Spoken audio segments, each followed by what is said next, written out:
hajde zajedno da odemo da nešto pojedemo. Ja uvijek se trudim da pronađem kuvajtske restorane kad sam u nekom shopping centru jer je njihova lokalna hrana zaista vrhunska.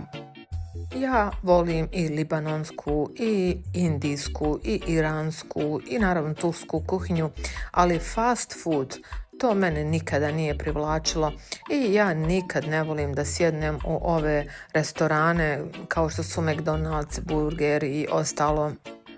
Ja znam da u ovom shopping centru ima jedan kuvajtski restoran jer sam već jednom bila, ali ne mogu nikako da ga pronađem.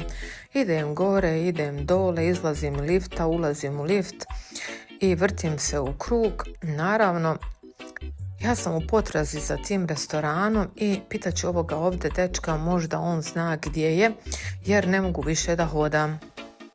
Meni je kuvajtska hrana najdraža.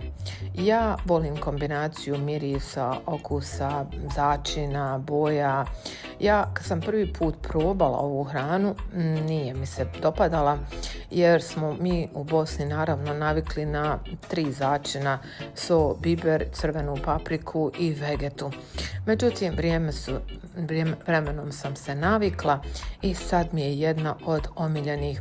Ja mislim da sam na pravome putu i da je to tu negdje. Kako će biti sretna ako... to je moj restoran. Jao, kako sam sretna, ljudi. Ostanite sa mnom da naručimo nešto jako lijepo i ukusno. Pa se vidimo u mom sljedećem videu. Ćao!